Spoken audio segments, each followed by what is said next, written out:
Je vous propose de lire ce matin le psaume 90. Psaume 90.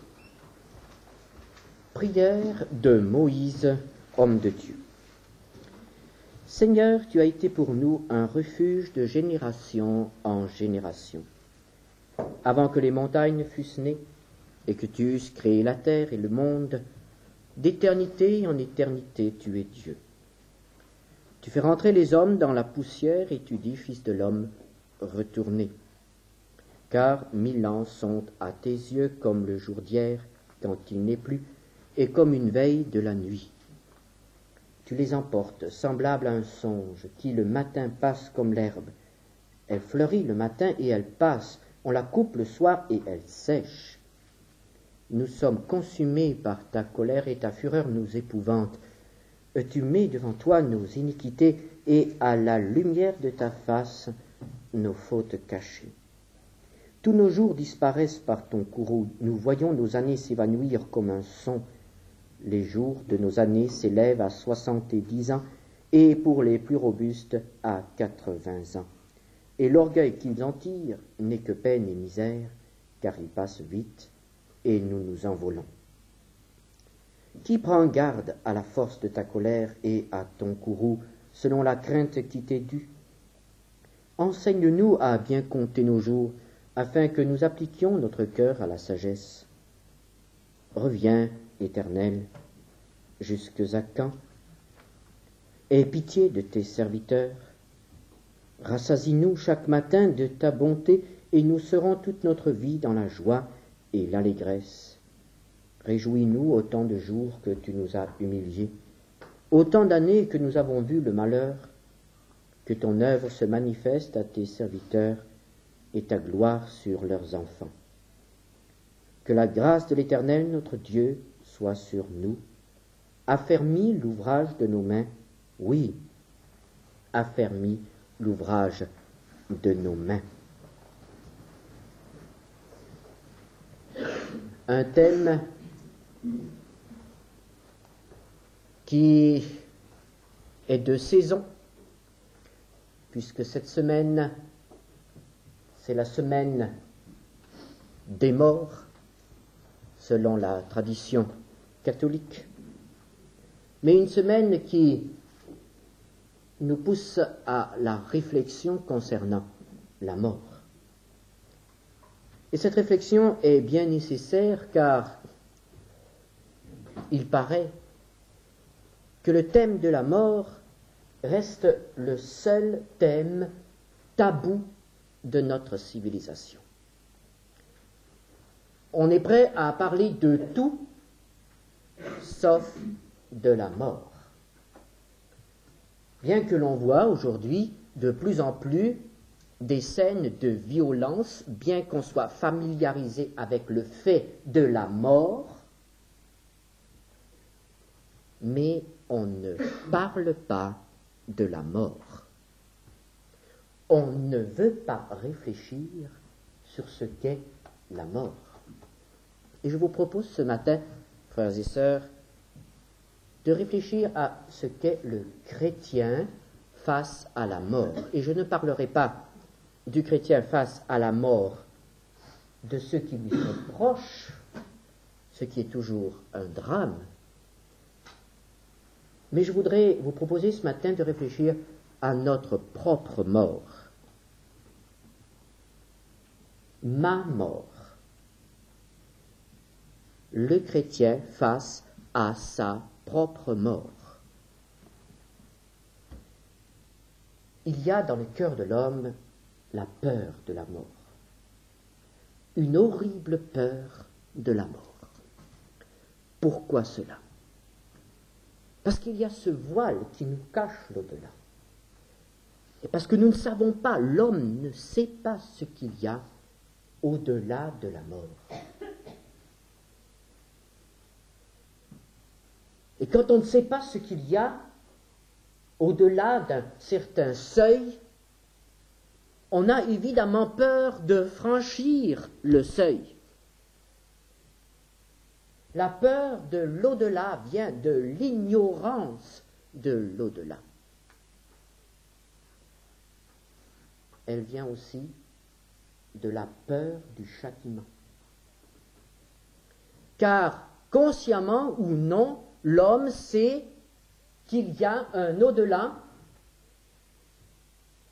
et il sait que si cet au-delà existe, il devra rendre compte de toutes ses œuvres. Que c'est le moment qui est fixé pour rendre compte de ses œuvres, bonnes ou mauvaises. Et la Bible nous dit dans l'Épître aux Hébreux, chapitre 9, verset 27, il est réservé aux hommes de mourir, après quoi vient le jugement. Et les hommes ont peur du jugement. Ils savent qu'ils seront devant Dieu sans excuse, sans couverture aucune. Ils le savent parce que dans les heures de vérité, ils savent que leur propre conscience les condamne. Comment Dieu, alors, ne les condamnera-t-il pas? Mais le chrétien sait que Dieu nous aime. Le chrétien sait que Dieu a envoyé son Fils qui est devenu Jésus de Nazareth, son Fils qui est mort sur la croix justement à cause des péchés. Et Jésus a pris les péchés du monde sur lui, et le sang de Jésus a coulé pour la purification des péchés de ceux qui se repentent sincèrement et croient en lui comme leur Sauveur et Seigneur. Jésus a réglé le problème du péché. Jésus a donc ôté la peur du jugement, car si le péché est pardonné, il n'y a plus de jugement. Jésus a dit dans Jean 5, verset 24, « Celui qui croit en moi ne vient point en jugement, mais il est passé de la mort à la vie. » Et Jésus a levé le voile de l'au-delà. La Bible nous enseigne ce qu'il y a de l'autre côté. Elle nous dit ce qu'il y a après la mort et elle nous révèle un monde merveilleux, un monde tout à fait différent pour ceux qui ont été rachetés par le sang de Jésus-Christ. Le chrétien ne doit donc plus avoir peur de la mort. La foi chasse la peur. L'amour parfait, nous dit l'apôtre Jean, bannit la crainte. Pour le chrétien, la mort, ce n'est plus le grand saut dans le néant, dans le vide. Pour le chrétien, ce n'est plus le moment où il va rencontrer le juge. La mort, pour le chrétien, c'est le moment où il passe d'un monde imparfait à un monde parfait, d'un monde de souffrance à un monde de paix, de joie, d'un monde de faiblesse et de péché à un monde de pureté et de gloire.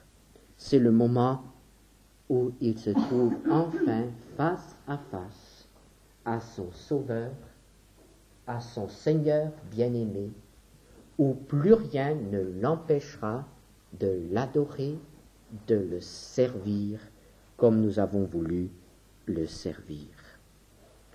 Pour le chrétien, la mort, c'est l'entrée dans la gloire. C'est le début de cette éternité de joie et de paix en la présence du Seigneur. Voilà ce qu'est la mort pour le chrétien. Alors, il serait tout à fait normal qu'il y ait dans notre cœur un grand désir de mourir.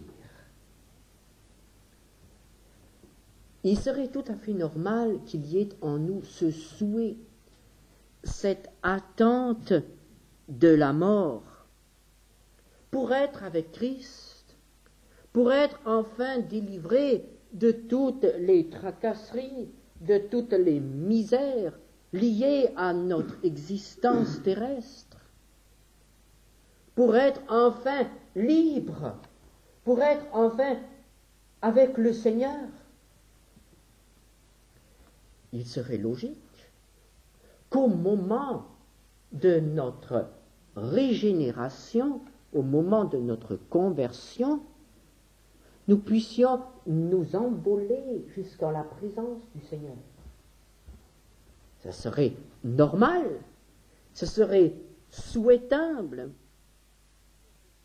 Et pourtant, en nous penchant sur la parole de Dieu, nous voyons que les hommes de Dieu n'ont pas souhaité la mort. Nous ne sommes pas exhortés dans la Bible à souhaiter notre propre mort. Nous trouvons dans la parole de Dieu des exemples. Il y a des hommes qui, à un certain moment de leur vie, ont appelé la mort, ont souhaité être enfin délivrés de cette existence. Mais ces moments-là étaient toujours des moments de découragement. Job s'écrie dans ses souffrances, Job 7, verset 15, « Ah, je voudrais être étranglé. Je voudrais la mort plutôt que ses os. »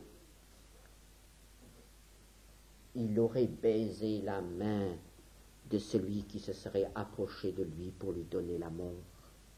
Et nous le comprenons, car Job était un homme qui connaissait la souffrance et qui, humainement parlé, n'avait plus aucune raison de vivre. Il a appelé la mort. Élie, dans un moment de découragement, sous le fameux jeûner dans le désert, a dit à Dieu, « C'est assez.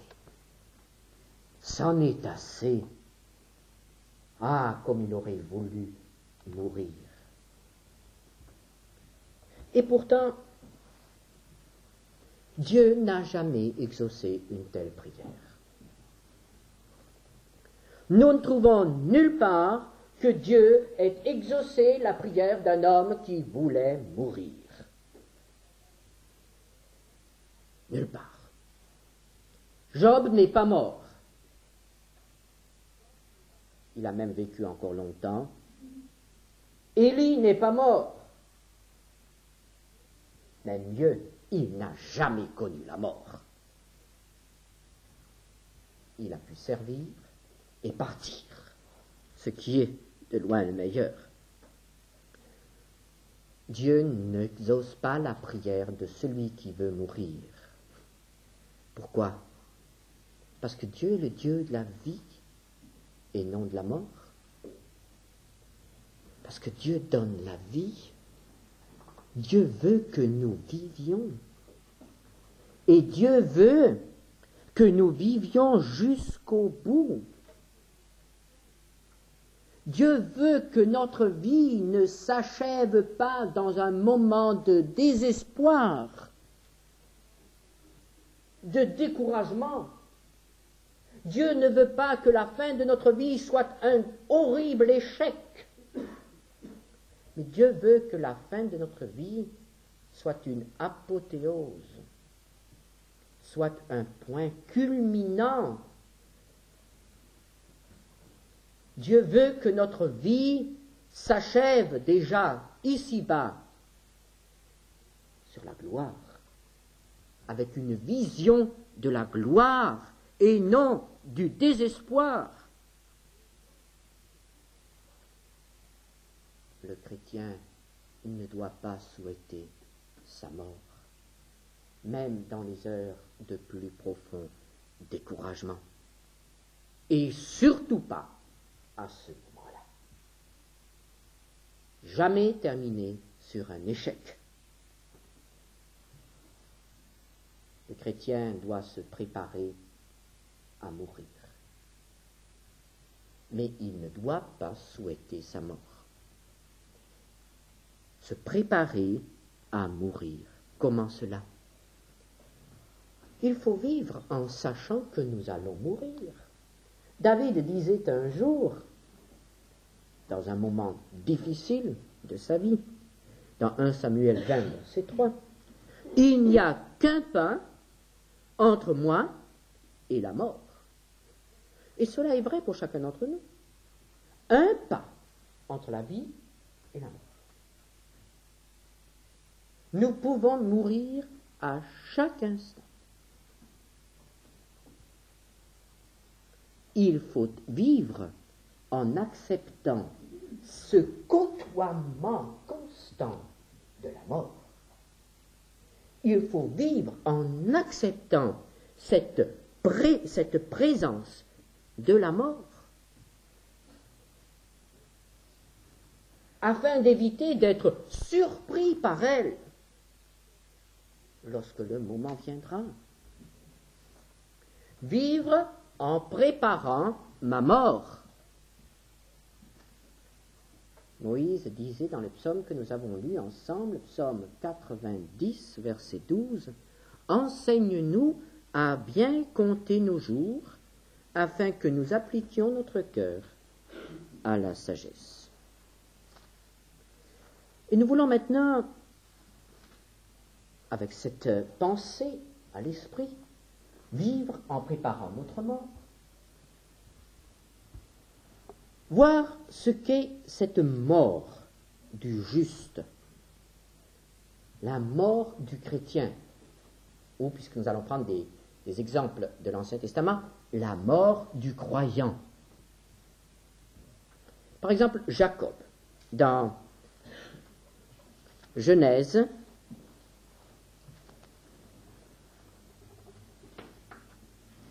Genèse 49, verset 43.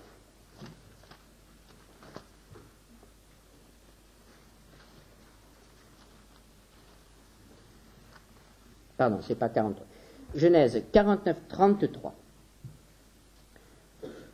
Lorsque Jacob eut achevé de donner ses ordres à ses fils, il retira ses pieds dans le lit, il expira et fut recueilli auprès de son peuple. Jacob, ce patriarche qui a eu une vie extrêmement tumultueuse, agitée. Le voici maintenant arrivé au moment suprême. Et lorsque nous nous penchons sur le récit qui nous est donné dans la parole de Dieu et qui s'achève par le texte que je viens de lire, nous nous apercevons qu'il y a une paix indicible dans ce tableau qui est décrit là. Le patriarche entouré de ses fils. Le patriarche qui a encore toutes ses facultés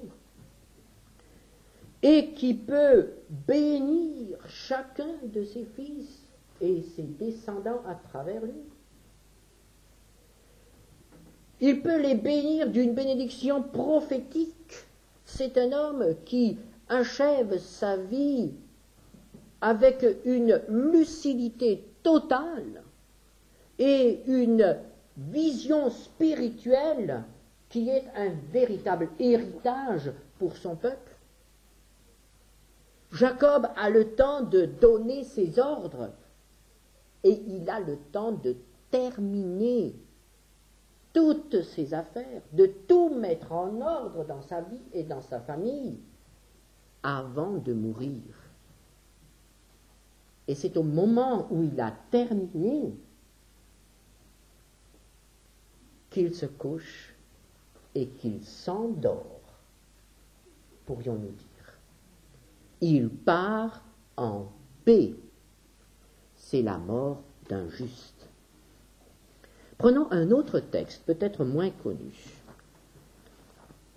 mais tellement, tellement significatif pour nous. La mort d'Aaron, le frère de Moïse. Nombre 20, versets 23 à 28. L'Éternel dit à Moïse et à Aaron, vers la montagne de Hor, sur la frontière du pays d'Édom, Aaron va être recueilli auprès de son peuple, car il n'entrera point dans le pays que je donne aux enfants d'Israël, parce que vous avez été rebelles à mon ordre aux eaux de Mériba. Prends Aaron et son fils Éléazar et fais-les monter sur la montagne de Hor. Dépouille Aaron de ses vêtements et fais-les revêtir à Éléazar son fils. C'est là qu'Aaron sera recueilli et qu'il mourra. Moïse fit ce que l'Éternel avait ordonné. Ils montèrent sur la montagne de Hor aux yeux de toute l'assemblée. Moïse dépouilla Aaron de ses vêtements et les fit revêtir à Éléazar son fils. Aaron mourut là, au sommet de la montagne. Moïse et Éléazar descendirent de la montagne.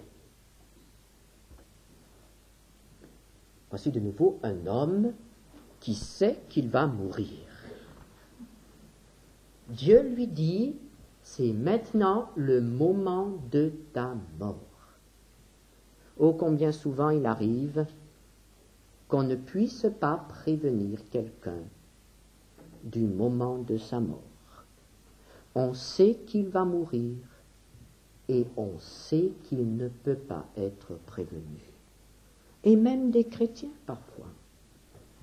Mais ici, nous voyons que les hommes de Dieu ont été prévenus de leur mort. Et je crois qu'un chrétien doit être prévenu de sa mort, à moins de mort violente. Mais le chrétien ne doit pas être surpris par sa propre mort. Voici un homme, Aaron, qui est donc prévenu. Il est revêtu des habits sacerdotaux. Et Dieu lui dit, monte avec tes fils et avec ton frère Moïse. C'est là-haut que tu vas mourir. Et tu vas mourir aujourd'hui. Et tout le peuple est assemblé, et tout le peuple sait qu'Aaron va mourir. Et tout le peuple voit partir Aaron.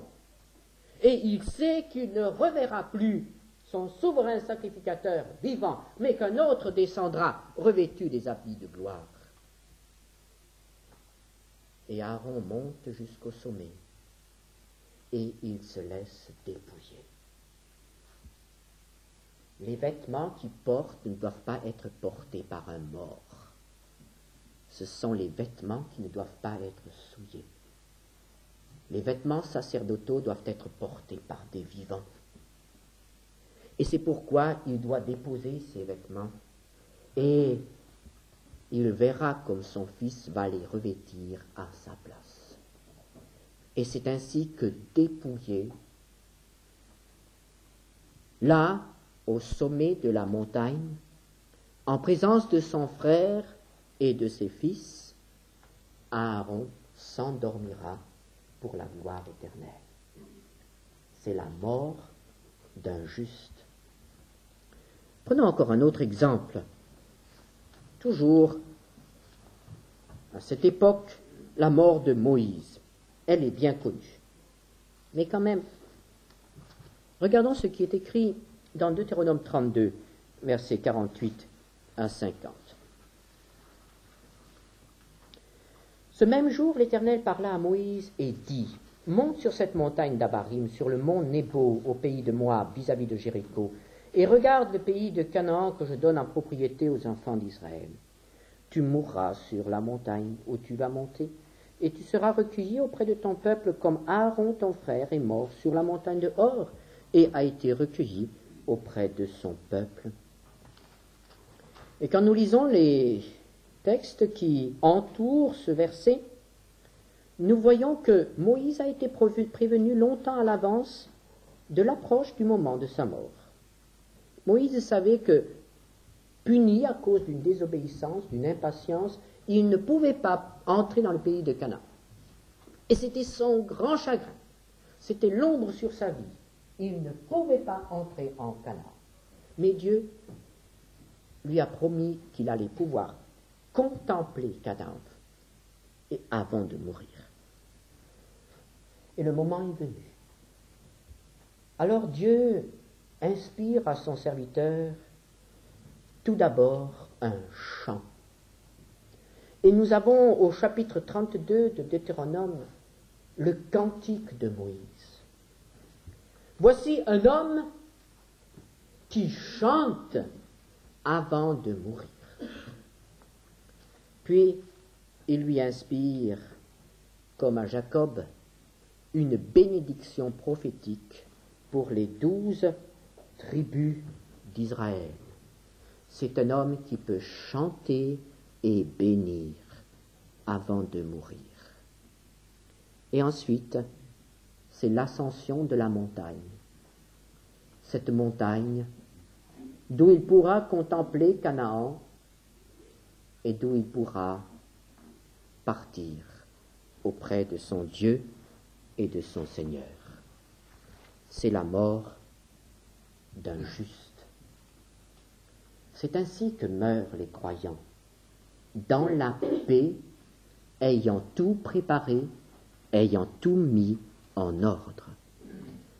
Et la mort d'un croyant devient ainsi un point culminant.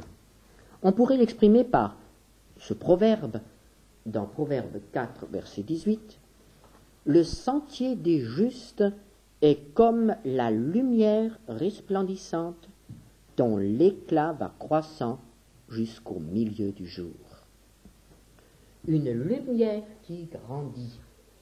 C'est là ce que doit être notre vie. Et cette lumière ne doit pas connaître de déclin. Il y a certes un déclin physique. C'est normal. Notre cœur s'use, nous vieillissons. Nous sommes peut-être infirmes. Nous sommes malades. Il y a un déclin physique.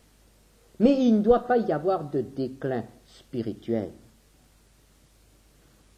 Le juste doit être comme cette lumière qui va en croissant et qui atteint l'éclat le plus grand au moment où les gens de ce monde disent « il s'éteint ».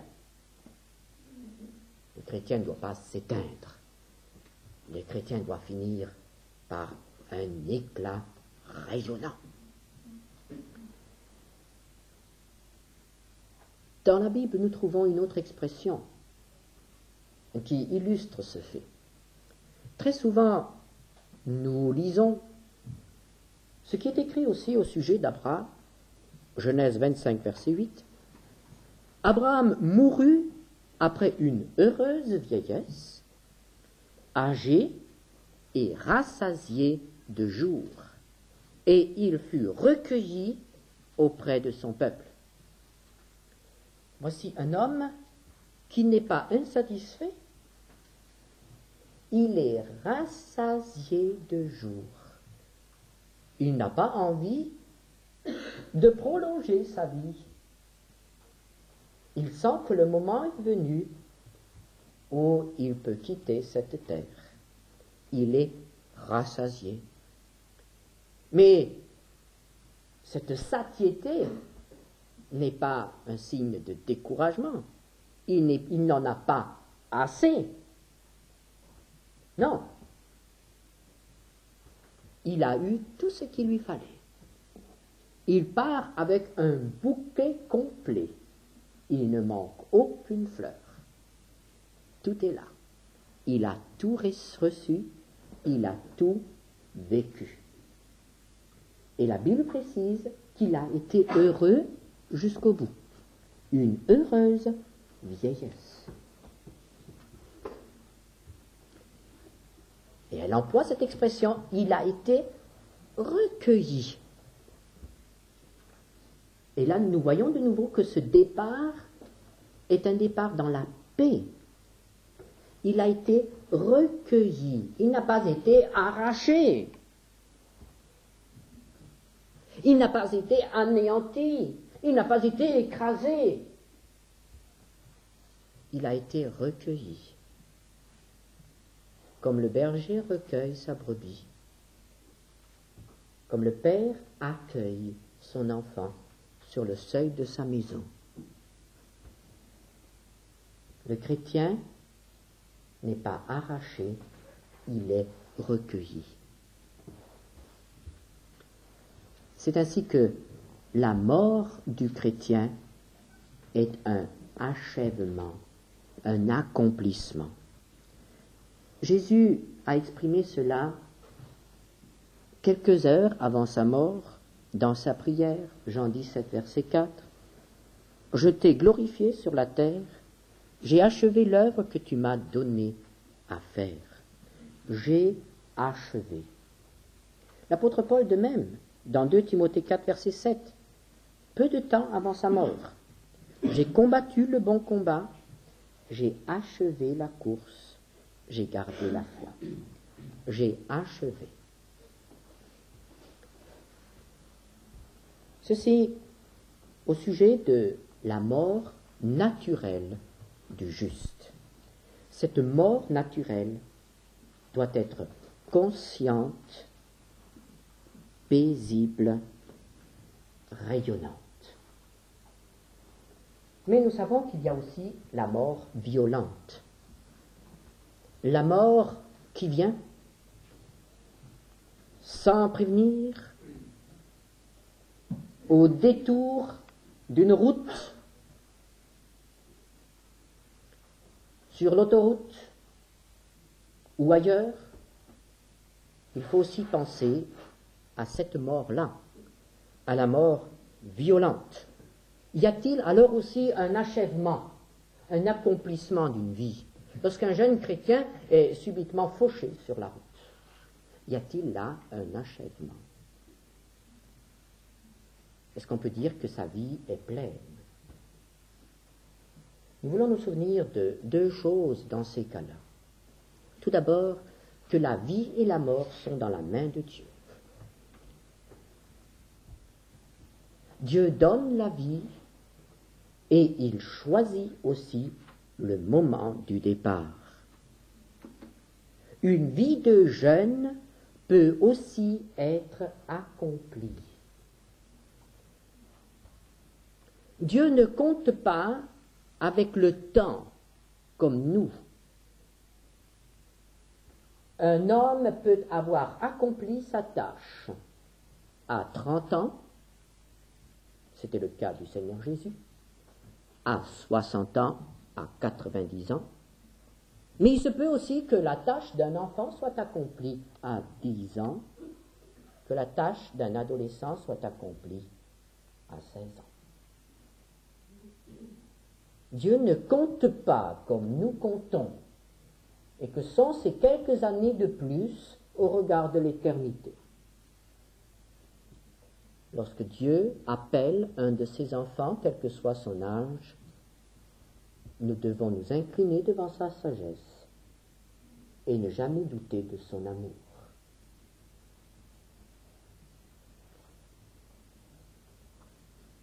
Ceci reste vrai aussi dans le cas de la mort provoquée par la méchanceté de l'homme, c'est-à-dire lorsque le chrétien doit mourir pour sa foi.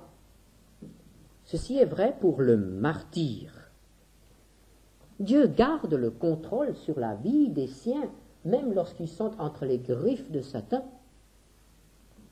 Jean 19, verset 11, Jésus dit à Pilate, « Tu n'aurais sur moi aucun pouvoir s'il ne t'avait été donné d'en haut. » Et il dit cela à l'homme qui avait humainement tous les pouvoirs de vie et de mort sur lui. Et ceci doit être vrai, ceci doit être présent à notre esprit, dans quelque situation que ce soit. Le Seigneur permet la mort lorsque cela est nécessaire. Apocalypse 2, verset 10, nous avons une exhortation, « Sois fidèle jusqu'à la mort, et je te donnerai la couronne de vie. » Et nous avons vu que jusqu'à la mort, cela ne veut pas simplement dire jusqu'à la fin de tes jours, mais cela veut dire aussi que nous devons rester fidèles, même si notre vie doit être sacrifiée par fidélité. Le temps des martyrs n'est pas terminé. Il y a aujourd'hui encore des hommes et des femmes qui souffrent pour leur foi et qui meurent pour leur foi. Mais nous devons savoir que lorsque Dieu permet le martyre, c'est pour que beaucoup de fruits sortent de ce sacrifice. Pensons à ce que Jésus disait au sujet du grain de blé. Si le grain de blé ne meurt pas, il reste seul. Mais s'il meurt, il porte beaucoup de fruits. Et nous savons que chaque fois que des chrétiens ont dû laisser leur vie à cause de leur foi, leur mort n'a pas été vaine. Et il est sorti beaucoup de fruits. Et si Dieu devait demander cela à l'un d'entre nous un jour, sachons aussi envisager cela dans la paix et la reconnaissance. Car alors aussi, la mort est un couronnement. Le chrétien face à sa propre mort. Nous avons, frères et sœurs, un atout, si je puis employer ce mot, que le monde ne possède absolument pas. Le monde peut imiter les œuvres des chrétiens. Satan peut imiter les miracles de Dieu. Mais le monde et Satan ne peuvent pas imiter l'attitude du chrétien face à sa mort. C'est là que toute imitation s'achève. Le chrétien qui meurt a un témoignage que personne ne peut imiter ni contester.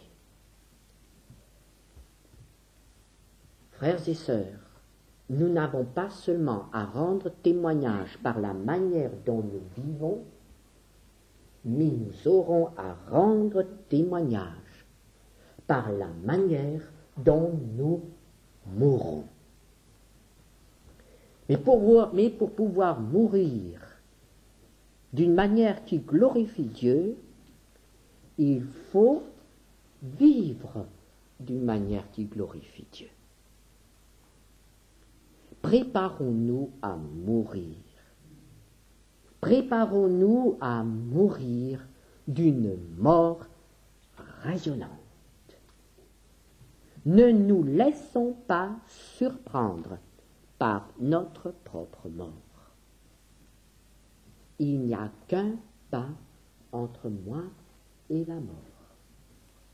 Vivons en compagnie de cette pensée afin de bien vivre et de bien mourir.